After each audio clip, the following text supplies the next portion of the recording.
Big news in the fight to save our children. A group called the Mama Bears, love the name, won a First Amendment case in a court against their Georgia school board, who did not allow them to read school books out loud at meetings because they were too sexually graphic.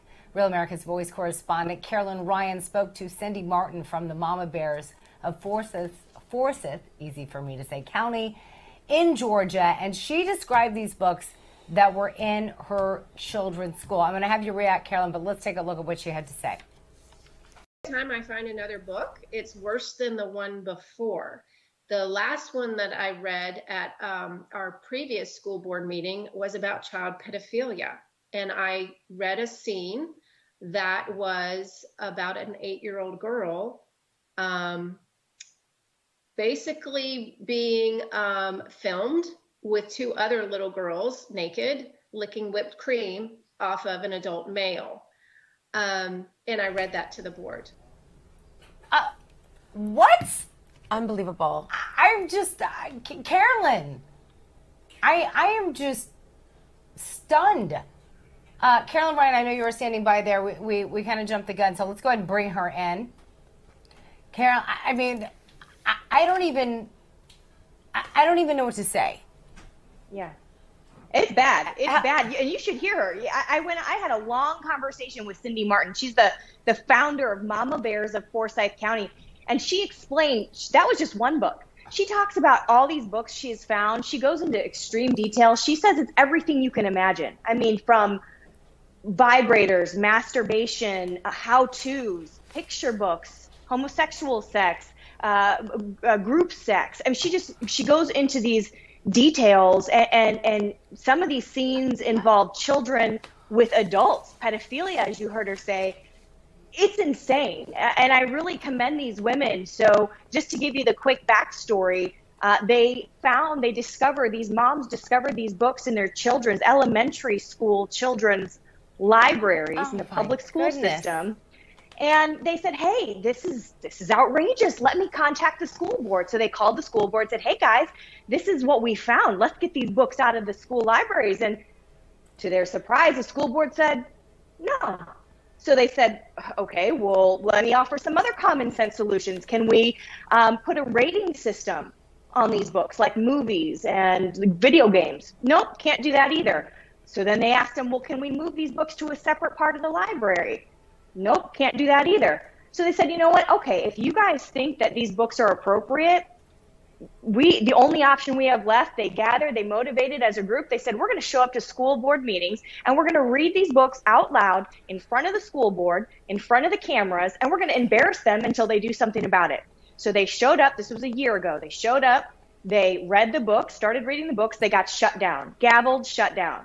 So then they came back the next month, the next school board meeting, tried again, gavelled, shut down. And then they said to one of them, you're banned. You can't come back. So that is when they got this lawsuit underway. They sued in federal court over First Amendment rights, and they won just recently.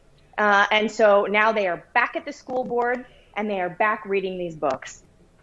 That is so unbelievable. And I just have to contrast this, if I may. My friend Miranda here. You're a mom. You're a mom. I'm a mom, but just to give everybody a sense of the lunacy.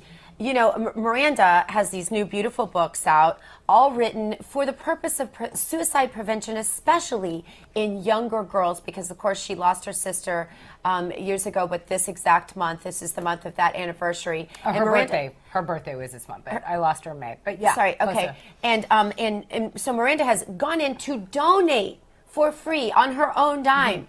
These suicide prevention books, and they gave her the, wow, we don't know, you know, we scrutinize all the books we get here, some, you know. Wow. And so this is the kind of, just a contrast, right?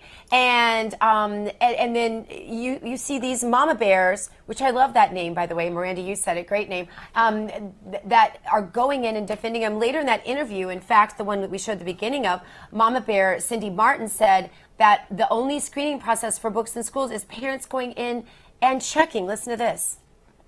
They have not acknowledged the problem. They have not done anything to stop the problem. they have not created an intake system to at least stop these books from continuing to flow in. It's really mind-boggling. They're kind of leaving it up to the parents to start challenging these books one by one by one, which is a very long process. Carolyn, there are a lot of surprising parts of your interview, but I could not believe there is no screening process for these school books. Now, apparently they're going to screen the Blossoms in Floorland, which I little can tell fairy you book. flat out.